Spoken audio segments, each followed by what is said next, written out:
What the hell was that montage about?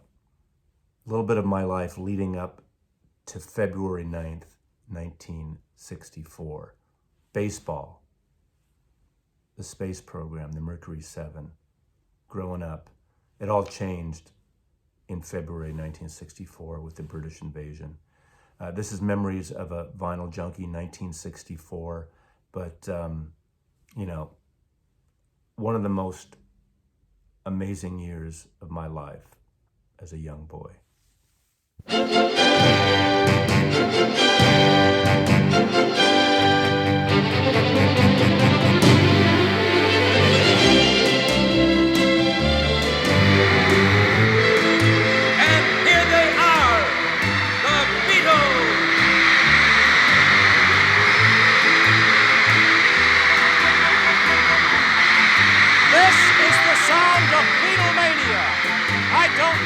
This sound can be explained. The Beatles are now on stage. The entire audience has jumped to its feet. Flashbulbs are going off in every direction. I'm standing on stage not 50 feet away from the Beatles. A din of screams, shouts, yells, cheers. Listen to the crowd. This is something like I've never seen before.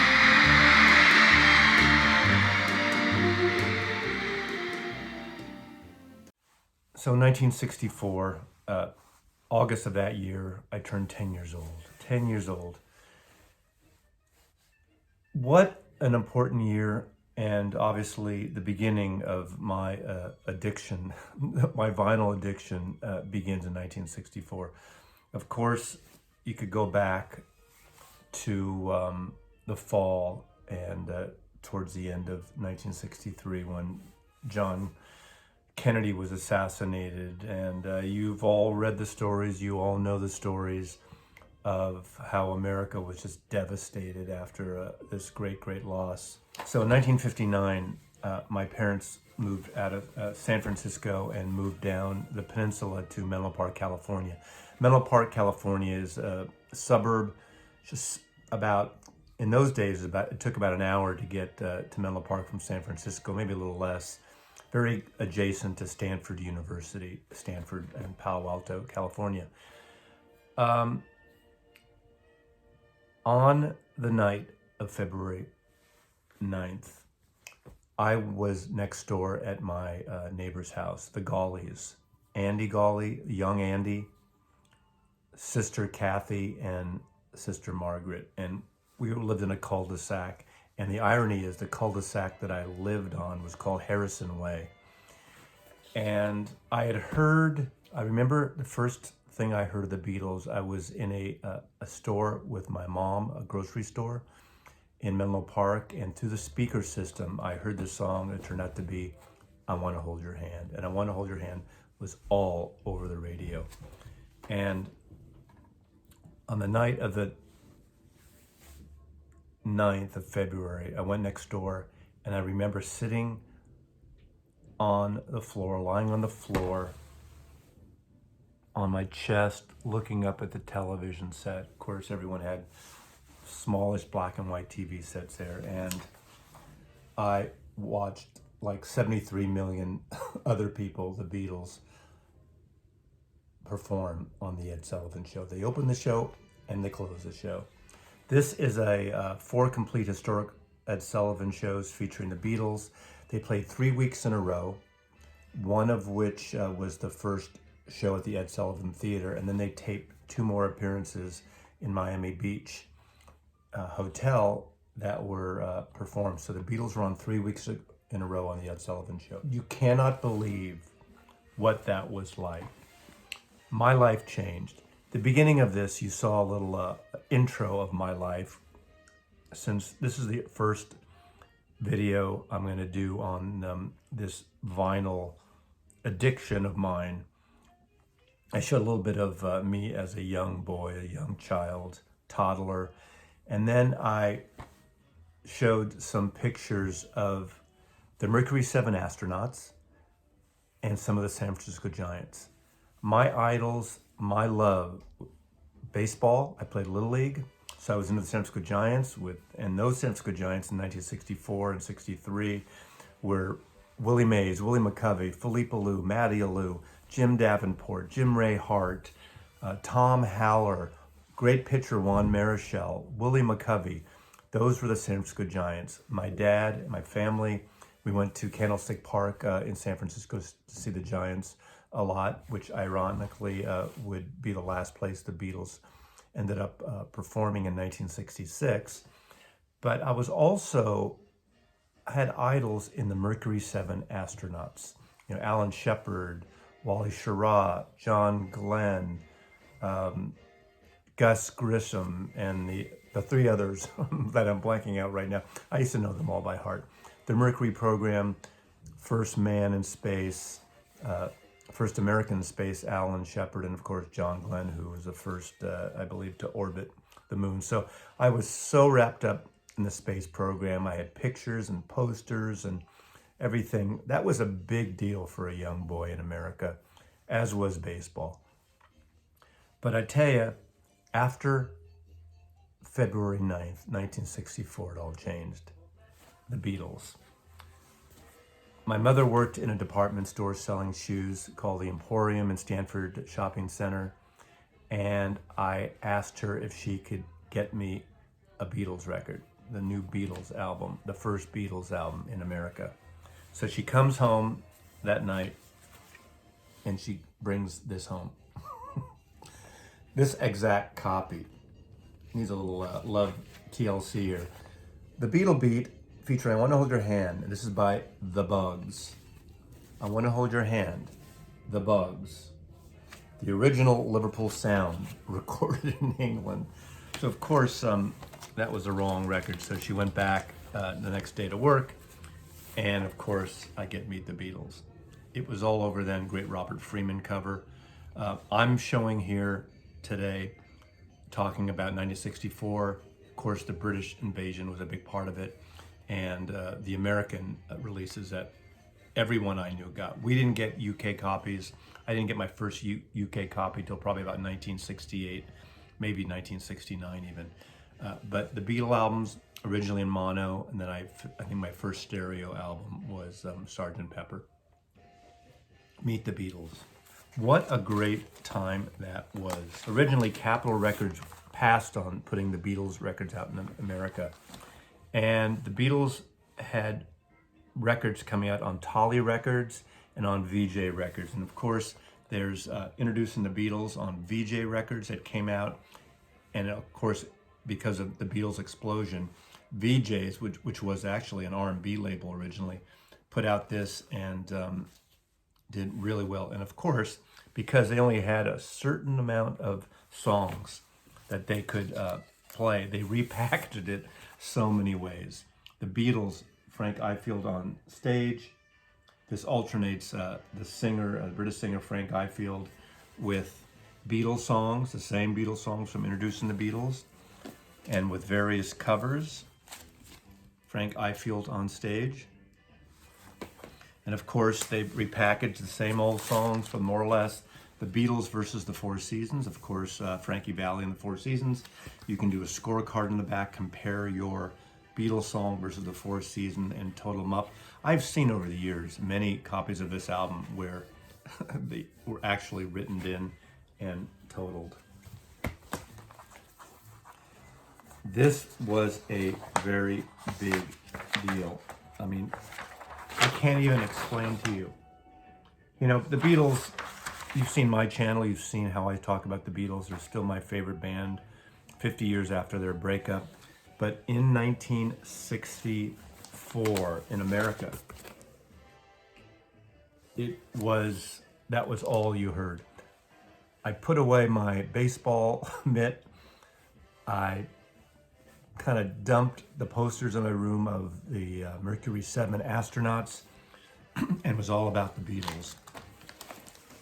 Another VJ record. Songs, Pictures, and Story, the fabulous Beatles. How many times can you repackage the same music over and over and over again? It was just all about the Beatles. It's amazing how much Beatle product came out in 1964 on different labels, things related to the Beatles. This was an album as a child, one of the first albums that I got as well early on in 1964. Of course, Dave Seville, who animated and did the voice of Alvin, Simon, and Theodore. The Chipmunks did this singing version. We would play this, we would mime to this in our living room, and just we had a great time with the Chipmunks records. The Chipmunks sing the Beatle hits on Liberty Records. A record that did come out, which was another way for Capitol Records also to cash in and repackage, was the Beatles story, which this is a document put together by several LA DJs. It's an audio documentary. There's no recordings of the Beatles on here, but there are interviews and narration and ambient girls screaming. The Beatles story, it's like spending a very special evening in the company of the Beatles themselves. Includes selections of their hit records. I think they're just bits and pieces of that. We all bought these records, or we all got them. Now, in 1964, the Beatles, except for the Chipmunks there and the Bugs, were the only artists that I actually acquired albums for. The whole British invasion was happening, which I'm going to get to in a minute, but I only got singles of these other British invasion bands in 1964.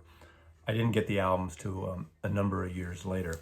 But again, and I'm talking about the American versions of the Beatle records, because that's all we saw here. Very few people I knew. In fact, I didn't know anyone who was getting the UK, and I didn't really know there was a difference. Of course, in America, Capitol Records would put out pretty much 3 albums for every 2 albums the Beatles actually made. In the UK, their singles were never on albums initially because they wanted to give good value. So Capitol was sort of, pull a couple cuts here instead of a 14-track record like in the UK, you get a 12-track record in the USA. The Beatles' second album. Now, I still consider this one of their best rock and roll records, straight rock and roll. A lot of covers like Roller Beethoven, You Really Got a Hold on Me, Devil in Her Heart, Money, Long Tall Sally, Please Mr. Postman. But then, of course, there were songs like original She Loves You, Thank You Girl, I Call Your Name, I'll Get You. Great album, really rocks. This album is a great rock and roll record. This is a mono copy that I've had since 1964. It's amazing how much product came out in 1964. Then, of course, that summer, I went to see A Hard Day's Night 3 times in the movie theater, probably even 3 times the same weekend, as I recall. And those are the days you could stay and sit through to another screening. So I know at least one of the times I sat through and waited and saw it again in this album in Menlo Park, California. This is, of course, is the soundtrack that was put out in United Artists. Has all the songs from the motion picture, at least the originals that were written for the motion pictures, plus several instrumental tracks that augment that. And I actually like the kind of poppy jazz, I Should Have Known Better, and I Love Her, of course, Ringo's theme, This Boy, the instrumental, that's used in the film when Ringo's gallivanting around out by the river. Great album, great film. I mean, it's still considered one of the best rock and roll films of all time, Hard Day's Night. But the Capitol did not have these songs originally until this album, also in 1964, Something New. This added several songs from A Hard Day's Night, plus other songs like the German I Want to Hold Your Hand, Come Give Mir Deine Hand, and other songs here. So Capitol was really splitting this up. And there's, of course, a great cover photo from the Ed Sullivan show in February 1964. And throughout that entire year, Capitol kept the money train running and issuing things. They really got all the Parlophone issues from the UK and put their own package together. This is the early Beatles. This is earlier songs, obviously, from 1962 and 1963, including Love Me Do, Twist and Shout, Anna, Chains, Boys, Please Please Me, Baby It's You, Taste of Honeydew on a Secret. And of course, we would later know that this cover was one of the photographs used for Beatles for sale in the UK. So again, I didn't know this stuff, and none of my friends really knew the differences, and that Dave Dexter, who was an A&R producer at Capitol Records, would add reverb to these recordings, thinking that's the sound that American audiences like really wanted to kick it in high gear and beef those recordings up. So it was a whole different thing. Now, December 1965, I get my first stereo that my parents got me for Christmas and Hanukkah. We celebrated both because my mother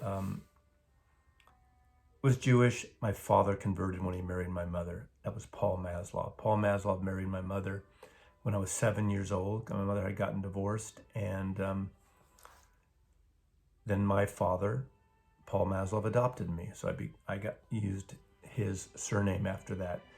But they gave me this pull-down Magnavox with the pivoted speakers, stacker. Up until this point, I was playing all these Beatle records. I remember I had them on the floor. My dad had a tall console hi-fi with FM radio in it, AM FM radio, and a record changer in the top lid. And I'd play my records there. I'm sure they got crazy of me wanting to play my records there, so they had no problem getting me my own record player in my room in 1964 Christmas. And along with that, I got this album, Beatles 65. This is probably the closest to Beatles for sale for the most part, with obviously some changes. But I tell you, I recall how great this album was opening up with No Reply. I think No Reply is one of the most beautiful, haunting vocals of John Lennon. And of course, right after that, I'm a Loser too. So Beatles 65 was a great end to this major year in music, in my life, in my vinyl collecting. I wasn't really collecting as much as I was buying Beatle records. In fact, until 1965 or late 65, I didn't buy any other albums by any other artists until I bought a Paul Irvin Narrator's album late in 65. Just the Beatles, and then singles, a lot of 45s. So call Beatles 65, it comes out at the tail end holiday time, 1964. But that whole year, the British invasion was big. Of course, the Beach Boys were the American band that would, in a way, start getting replaced, and they were the big American band. But I was never into surf music. I was never into Beach Boys as a kid. In fact, I didn't get my first Beach Boys record until I got the single of Good Vibrations. And I didn't get Pet Sounds till well into the 70s. So, Shut Down, Volume 2, The Beach Boys, and Beach Boys All Summer Long are two of the 1964 albums that I have. Now within this video, I'm going to show music I listened to and then I got years later. I'm going to have a little segment in here on records that came out that I didn't get. So I'm going to include a few things in the jazz realm that just happened to just bookmark and showcase what was coming out at the time in 1964. But I was certainly not into that music or buying jazz records when I was 9, 10 years old. So the British invasion was huge. All these acts started coming over. Brian Epstein acts, other acts. Ed Sullivan Show and other TV shows would book pretty much anybody with a UK and a guitar and a pulse. And of course, one of the duo acts that became really big are Peter and Gordon. Made famous by songs written by Lennon and McCartney. Of course, right at the gate, World Without Love became a huge hit. It was #1 hit, written by Lennon and McCartney. And Peter and Gordon, Peter Asher was brother to Jane Asher, who Paul McCartney was living with, and his girlfriend at the time. Paul actually lived in the Asher family house for a while during this year and was writing a bunch of his songs in that house. Peter Asher would later go on to be a great producer, producing Linda Ronstadt and many others, James Taylor and others. And he would be the A&R main producer at Apple Records when the Beatles started Apple in 1968. Please lock me away and don't allow the day here inside where I hide with my loneliness. I don't care what they say, I won't stay in a world without love.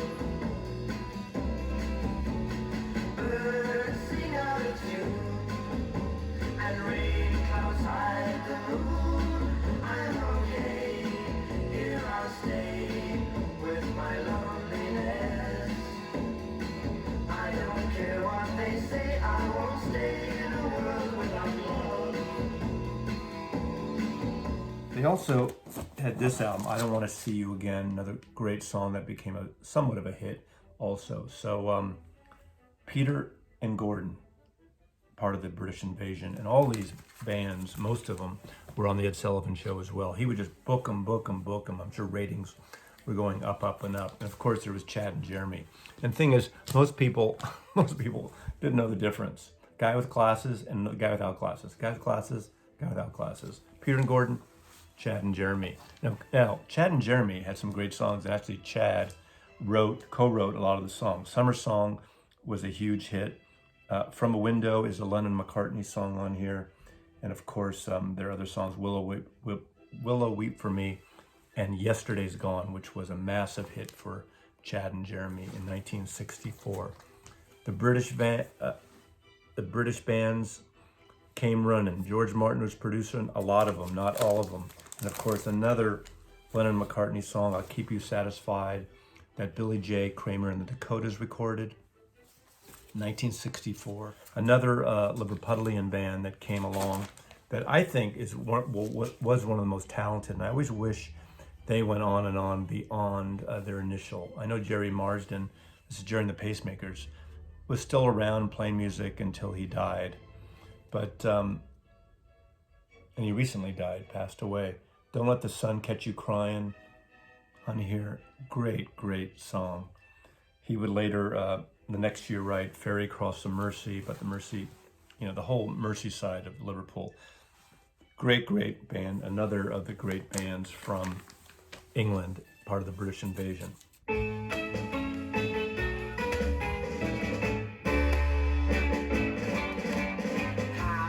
do you do what you do to me? I wish I knew. If I knew how you do it to me, I'd do it to you. How do you do what you do to me? I'm feeling blue. Wish I knew how you do it to me, but I haven't a clue. You give me a feeling in my heart, like an arrow passing through it. Suppose that you think you're very smart, but won't you tell me how do you do it? How do you do what you do to me? If I only knew, then perhaps you'd fall for me like I fell for you.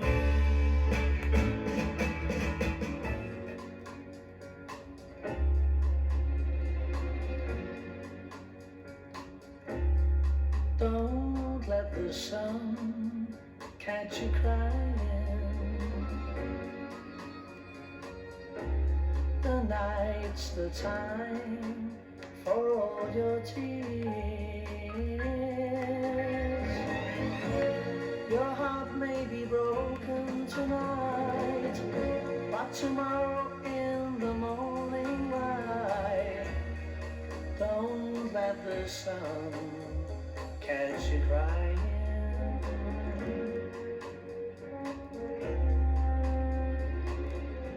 Another band that was part of the British Invasion was Freddie and the Dreamers. Now, they seemed a little more like a novelty to me.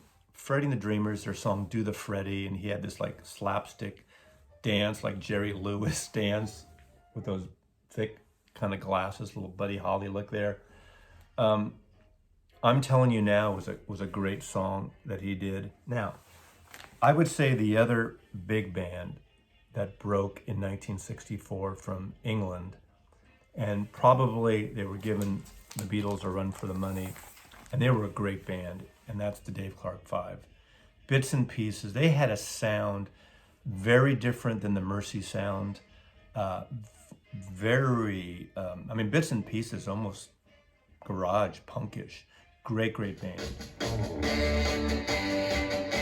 You say that you love me, say you love me all the time, all the time. You say that you need me, say you need me. You'll always be mine, always be mine. I'm feeling glad all over you, glad all over, baby. I'm glad all over, glad you're mine.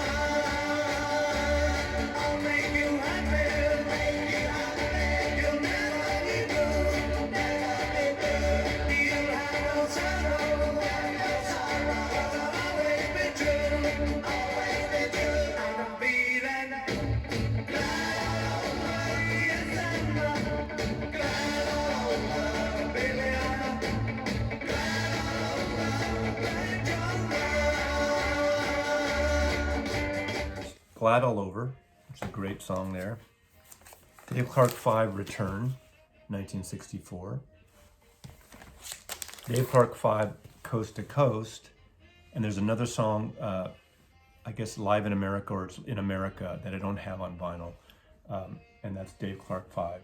Okay, then there's one artist, one band that really was a bluesy band early on. This is before the Stones really hit the charts right away. And that was the Animals. And of course, the cover of House of the Rising Sun, in a way, it became sort of the definitive version of House of the Rising Sun that anybody of our age, my age, grew up on. This is where we first heard this song about this New Orleans whorehouse. Of course, we didn't know it was a whorehouse. Little kind of trivia things.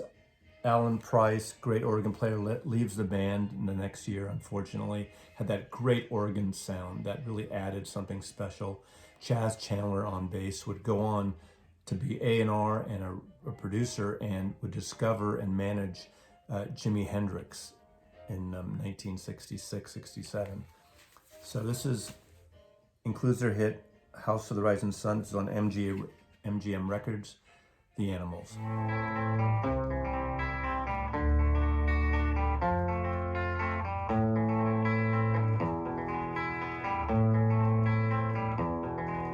There is a house in New Orleans they call the Rising Sun. It's been the ruin of many a poor boy. In God, I know I'm one.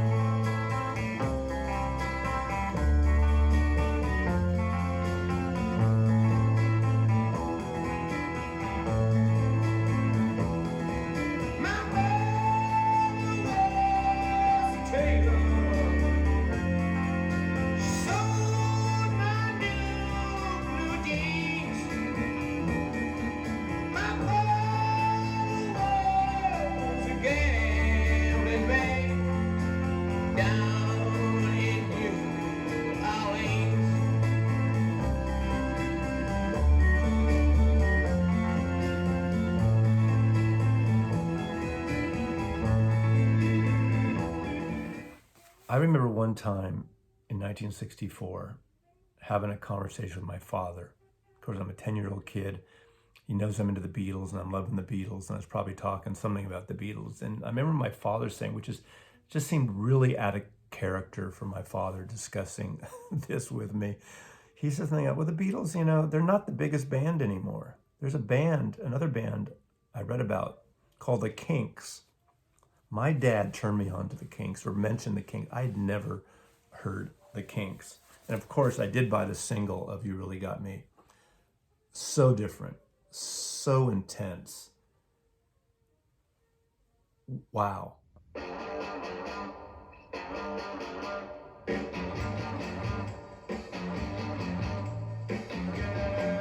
really got me going. You got me so I don't know what I'm doing. Yeah, you really got me now. You got me so I guess you got night. Yeah, you really got me now. You got me so I don't know what I'm doing. Oh yeah, you really got me now. You got me so I guess you got night. You really got me. You really got me. You really got me. I didn't get this album until 1966, I think. But wow, the Kinks. Bald-Headed Woman, Stop Your Sobbing. I mean, they did a lot of cover stuff, obviously, on here. A little more R&B in a way, like a lot of the early beat groups. But Stop Your Sobbing, an amazing song that later would become, pretty decent hit for the Pretenders, Chrissie Hynde, the Pretenders.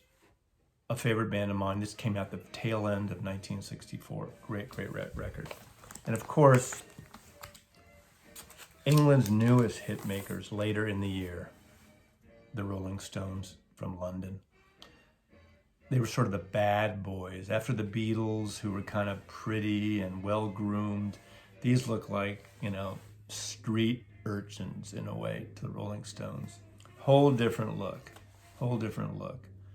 I I didn't get a Stones single until Satisfaction wouldn't be till 1965, and of course I don't think I got an album of theirs until Aftermath was my first album in 1966, which is my favorite, especially years later when I got the UK version of Aftermath. That's probably my favorite of their first initial run of records. Incredible record. But this is a good record, and this is obviously produced by Andrew Loog Oldham, and has Route 66, a lot of covers. Carol, I'm King Bee, Tell Me, I think, was the first song on here that they wrote. And of course, the infamous story of they didn't really have a lot of material, and Andrew Loog Oldham runs into Lennon McCartney on the street, brought him in the studio. The Stones are looking for a single, so right in the studio, Lennon McCartney whip out I Want to Be Your Man. Maybe not one of the greatest songs, but give it to the Stones. The Stones have a pretty decent hit of it.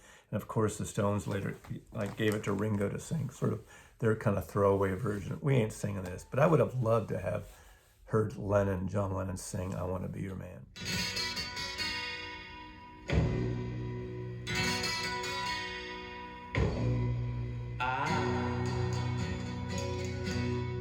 Want you back again.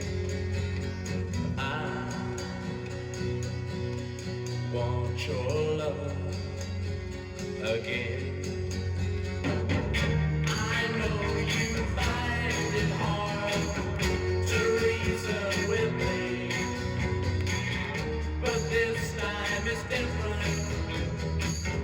Darling, you're saying you gotta tell me you're coming back to me. You gotta tell me you're coming back to me. You gotta tell me you're coming back to me. You gotta tell me you're coming back to me. Also, though, in 1964 is the Rolling Stones in America at 12 by 5. And just like as in the Beatle records, the UK versions of the Rolling Stones album were very different. They're on London Records here. They're on Decca Records in the UK.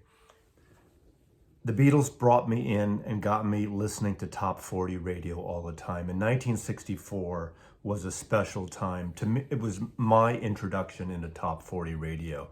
Coming from all my other hobbies, my two other hobbies, baseball and the space program, the Beatles really sucked me into a lot of stuff. And of course, the Beatles were, what I would learn later, were very influenced by the girl groups, the American girl groups, the Phil Spector groups like the Ronettes, and Motown. They were really sort of inspired by Motown. Obviously Chuck Berry and Little Richard and that type of rock and roll, Buddy Holly, Elvis, all that. But they didn't have sort of a DNA in them like the Rolling Stones or even them of Van Morrison, of the American blues artists like, Muddy Waters and the real true blues artists. They were more into a Motown also.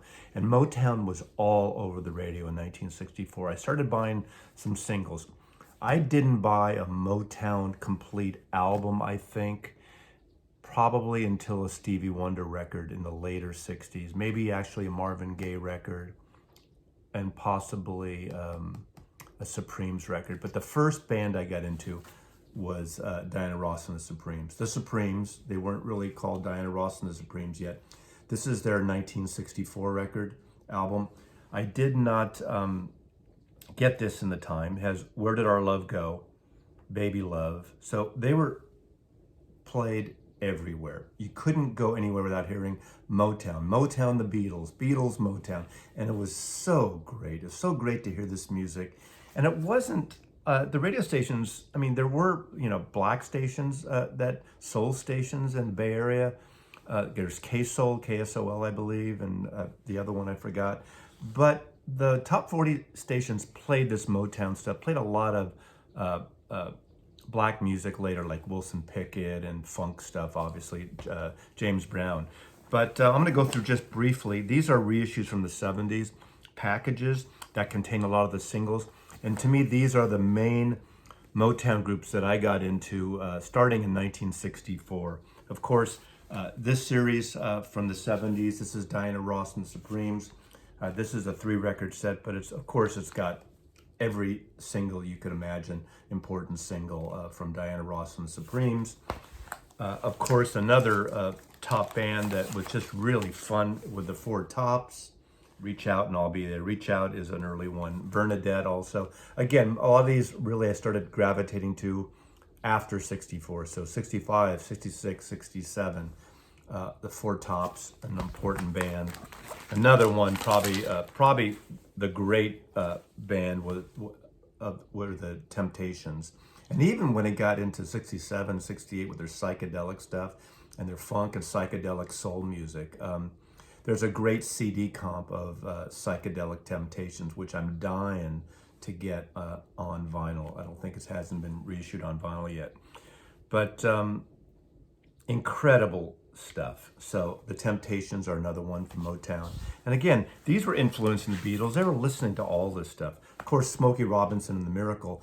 And, you know, I hate to say it, I got turned on to Smokey Robinson and the Miracles because of the Beatles. You Really Got a Hold on Me. Obviously, nobody can touch Marvin Gaye. However, John Lennon did an amazing vocal on his rendition of that. And so the Beatles' second album, which I showed earlier, all those things, you hear this kind of Motown and girl group, even boys.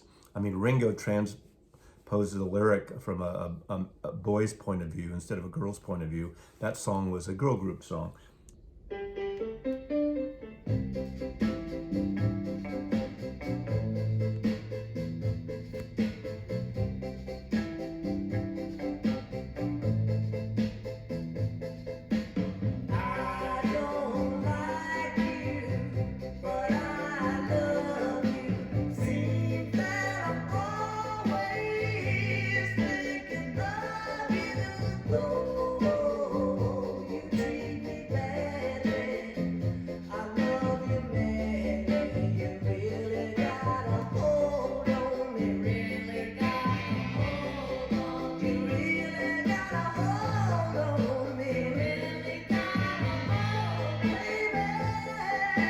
And then lastly, Marvin Gaye.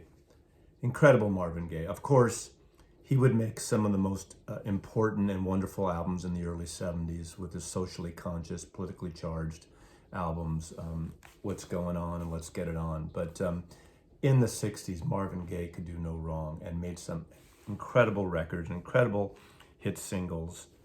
So Motown was really, really an important part of the 60s, and 1964 was the year that this stuff, I got turned on to this stuff and was really excited about Motown records, Berry Gordy and Motown records. So important in this story and of my life growing up in the 60s. It was everywhere. I wanted to play an instrument and I didn't really pick up an instrument right away. And my grandmother said, I'll pay for lessons for him. And I don't remember how this happened. I remember I started getting lessons in Palo Alto, California. I started getting accordion lessons. Are you fucking kidding me?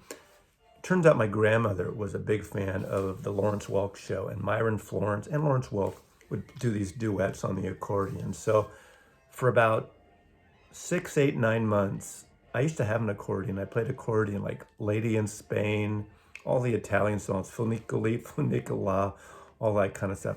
I wanted a guitar. I wanted a drum set. I wanted to play the drums and guitar. That didn't happen until 1965 for me. And in 1965, I got a snare drum. I started taking drum lessons. Of course, later I switched to guitar, but that's another story for another year. Watch my 1966 video. It tells you a little more about that. So there are these records that I'm really into a lot now. And of course, all these records came out in 1964, but I had no idea about this kind of music and what these things were. I had heard this one song on the radio, and that's Girl from Ipanema. And that's from this fabulous records. Getz and Gilberto, Stan Getz, Jal Gilberto, Astrid Gilberto, and Antonio Carlos Jobim on Verve Records. Huge monster hit. I heard that song because I remember my mother playing it. She might have had a 45 of that, but we never had this album. Olha que coisa mais mais cheia de graça, ela, menina que vem, que passa, num doce balanço, caminho do mar. Moça do corpo dourado do sol de Ipanema, o seu balançado é mais que um poema, é a coisa mais linda que eu já vi passar. Little interesting factoid that I didn't know till years later into the 70s. I acquired a copy of the 1964 Playboy magazine for the articles, of course, which contains an interview with the Beatles. So the Beatles Playboy interview. Google it, research it, read it. They talk about, I think one of the questions was, do they listen to any other music on the pop charts? And John Lennon at one point says there's that Brazilian song by Getz and Iguana. You know how Lennon likes to twist things and stories and use the English language and make it all up. So of course he knew it was Getz and Gilberto, but he referred to this album as Getz and Iguana. And to this day, I love that story.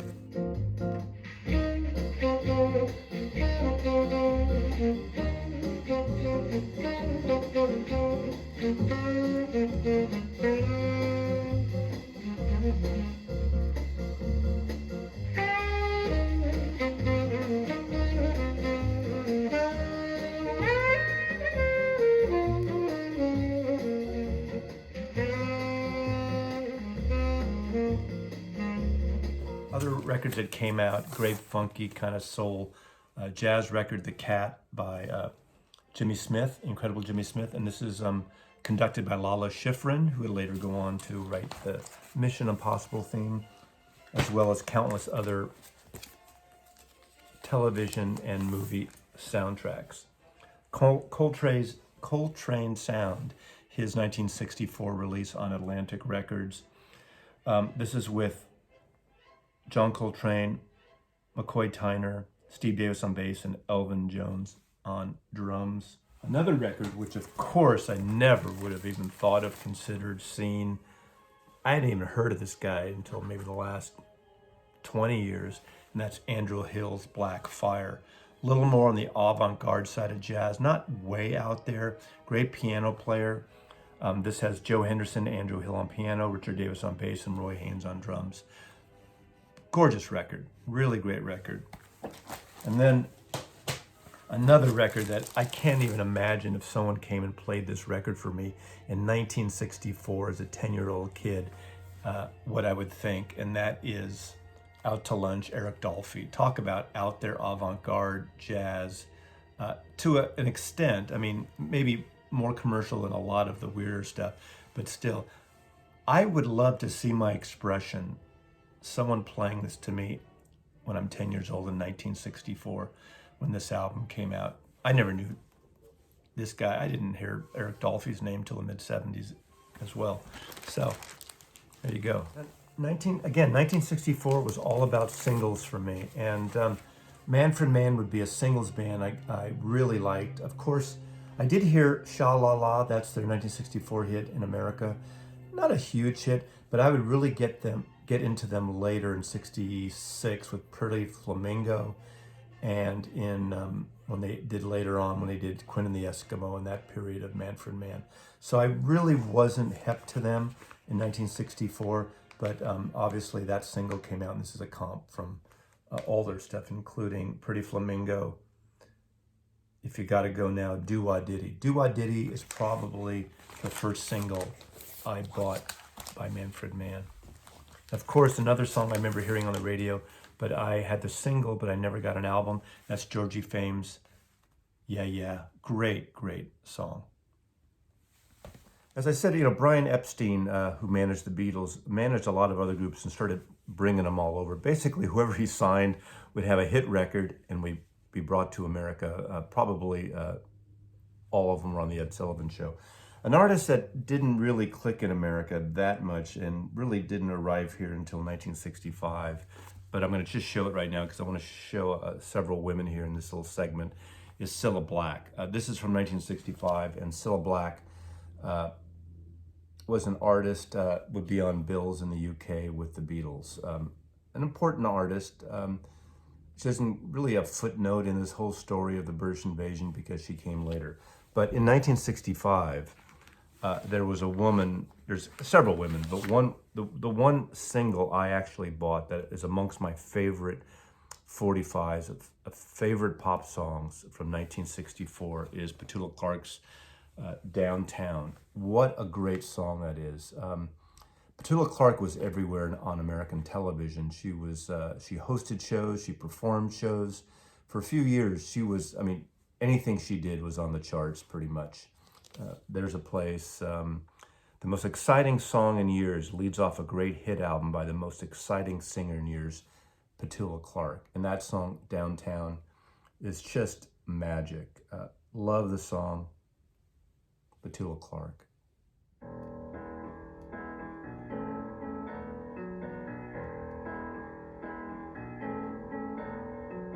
When you're alone and life is making you lonely, you can always go downtown. When you've got worries, all the noise and the hurry seems to help, I know.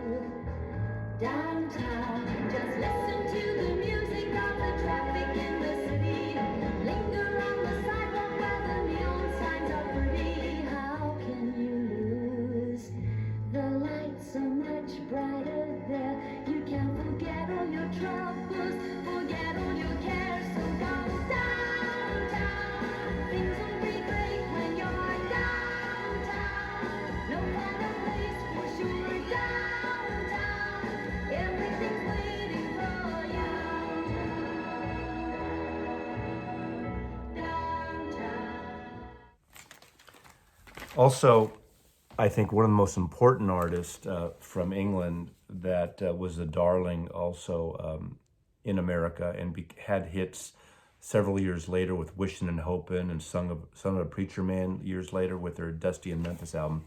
But this is her 1964 album, which is called Dusty. It says here, America's newest singing star. Of course, she was from London, and but she was huge, very soulful, slightly raspy voice, blue-eyed soul. And on this album, there's a song called I Just Don't Know What to Do With Myself, ends the album. It's a Hal David, Burt Bacharach song. And those of you who don't think you know it, that song was wonderfully covered decades later by the White Stripes. And you'll probably recognize it right here.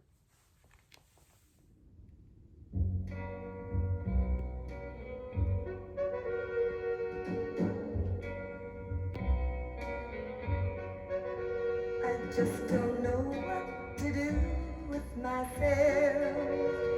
Don't know just what to do with myself. I'm so used to doing everything with you, planning everything for two, and now that we're through, I just don't know what to do with my time. I'm so lonesome for you, it's a crime. Going to a movie only makes me sad. Parties make me feel as bad when I'm not with you. I just don't know what to do.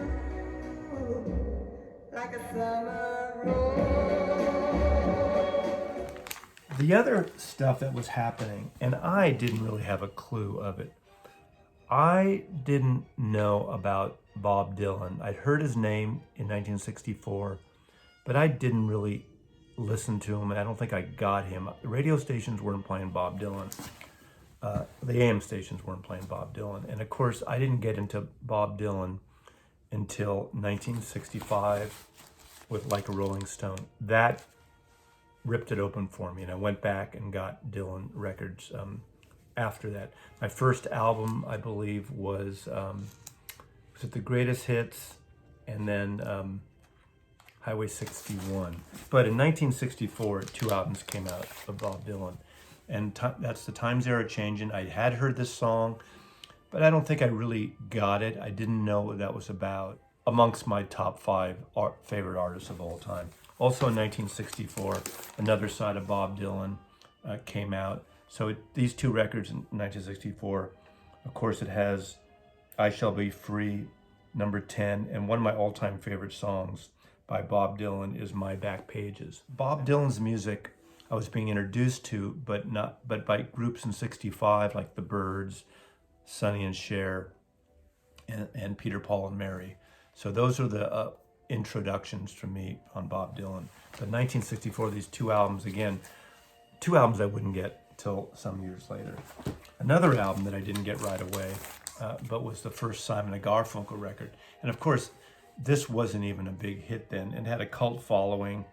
It was a lot of cover songs, had a few original songs. Of course, Sounds of Silence is on here, the original acoustic version. The story goes, after this record that didn't really do a lot, Simon Garfunkel kind of took a hiatus or broke up.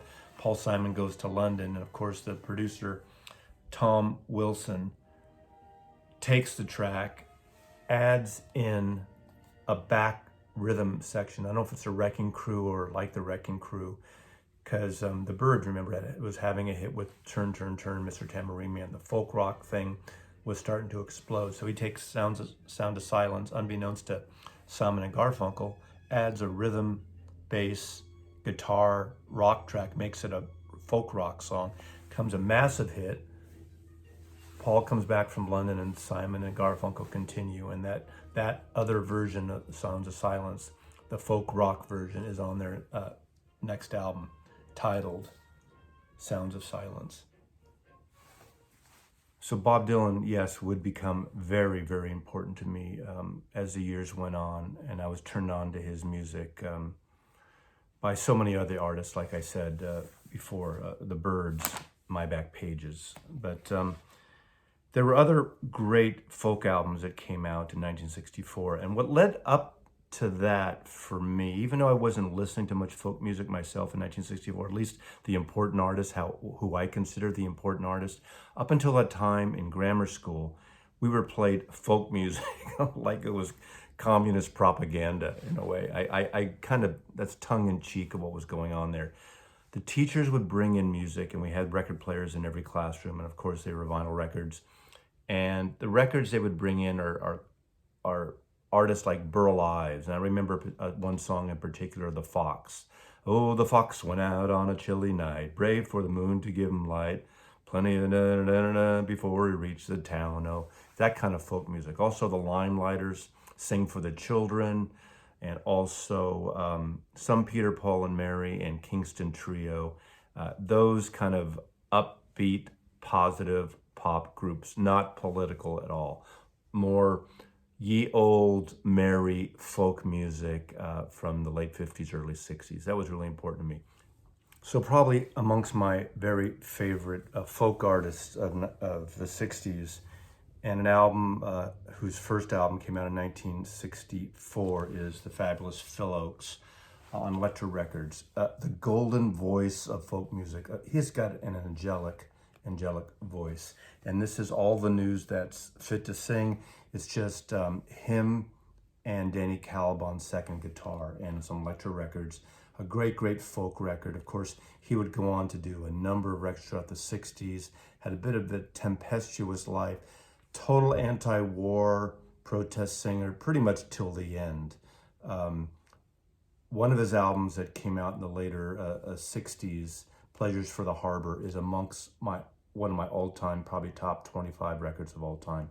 So Phil Oakes, a great folk artist, and a record that I did not get in 1964. I got into him, I'd say 67 or so, is when I was really introduced to Phil Oakes in a big way. So Phil Oakes. Also from Canada, the great Ian Tyson and Sylvia Flicker, Ian and Sylvia. And of course, this is a song, to me, one of the best songs Ian Tyson ever wrote, and one of the great, great folk songs is Four Strong Winds. I didn't get into this song. I went back and rediscovered this original version because of a story that Neil Young spoke about being in Winnipeg or somewhere, and there was a jukebox, and he heard the song, and he kept playing the song over and over again, Four Strong Winds. Of course, Neil Young covers it on the live Heart of Gold video and a performance, and also on one of his later records. But Four Strong Winds, Ian and Sylvia, an amazing record from 1964. And of course, someone who crossed over into the folk and pop genres is Judy Collins. 2 records she put out in 1964, Judy Collins #3. And of course, just by looking at this picture, you'll see why Stephen Stills wrote the song Sweet Judy Blue Eyes, and wrote it for this, the eyes of this beautiful woman. And great singer, what an amazing voice. Now, she didn't really write a lot of her own songs, or any of her own songs as far as I know, but she was a great interpreter. This is live at Town Hall in New York. She really brought a lot of other songwriters into the forefront by covering their songs early on. Leonard Cohen, Joni Mitchell, Tom Paxton. Beautiful, beautiful records by the great Judy Collins. Folk Blues Records is Muddy Waters' Folk Singer, also a great record that was released in 1964. A record I didn't hear, I don't think, until about 1972 or 3 as well. Great record. This should be in any collection. I suggest if you get a chance, go for one of the Analog Productions archive audiophile series, and a tremendous recording. Beautiful record, 1964. Let's end with the Rat Pack. I knew of the Rat Pack because of my parents. We took subsequent vacations. I guess it was 65, 66 to Las Vegas. And my parents would play some Sinatra and Dean Martin records. But that year, the Rat Pack put out Robin and the Seven Hoods. Of course, I think it was just like, let's hang around Vegas. Let's do this stuff. Let's make these movies. This is a music score by Nelson Riddle. Of course, it's got Sammy Davis Jr., Bing Crosby, Dean Martin, Peter Falk, Columbo, and this is actually quite a good soundtrack. I mean, I'm a fan of Nelson Riddle, of course, and fun kind of B-movie, but anything with these partly of the Rat Pack, probably pre-Rat Pack, this would be 1964. The Rat Pack wouldn't really kick in, I think, till a couple years later. But I'm going to end it here just because, I mean, you start with the Beatles, you end with Frank Sinatra and Dean Martin and Bing Crosby and Sammy Davis Jr. What can I say? 1964, 10-year-old boy, leaving baseball behind somewhat. Of course, I would follow the Giants forever, you know, San Francisco Giants. The space program, we all know what happened there. I did remember just being tongue-tied and choked up when I watched the moon landing. That debut of the Mercury 7 astronauts early in the 60s, was it 62 maybe? They were like heroes to us young boys in America. And of course, baseball players were heroes to us too. And the San Francisco Giants, Willie Mays and Willie McCovey especially, I idolized these guys. And then of course, Ed Sullivan happens, and the Beatles hit, and it all changes. So thanks for watching. This is the end of 1964, and memories of a vinyl junkie. Hope you enjoyed it. The British Invasion. Mazzy loves you.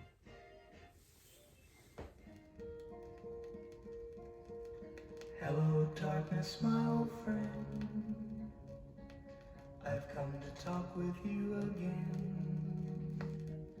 Because a vision softly creeping left its seeds while I was sleeping, and the vision that was planted in my brain still remains within the sound of silence.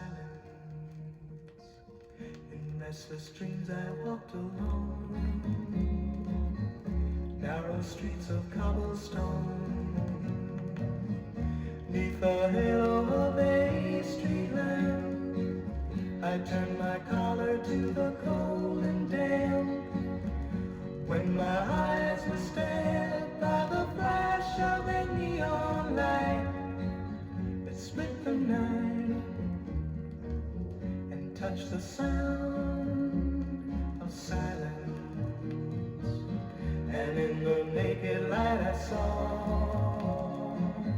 10,000 people, maybe more. People talking without speaking. People hearing without listening. People writing songs that voices never shared.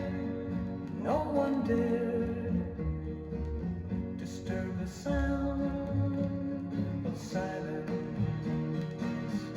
Fools said, I do not know. Silence like a cancer grows. Hear my words that I might teach you. Take my arms that I might reach you. But my words, like silent raindrops, fell and echoed the wells of silence. And the people bowed and prayed to the neon god they made. And the sign flashed out its warning in the words that it was forming. And the sign said the words of the prophets are written on the subway walls and tenement halls, whispered in the sound of silence.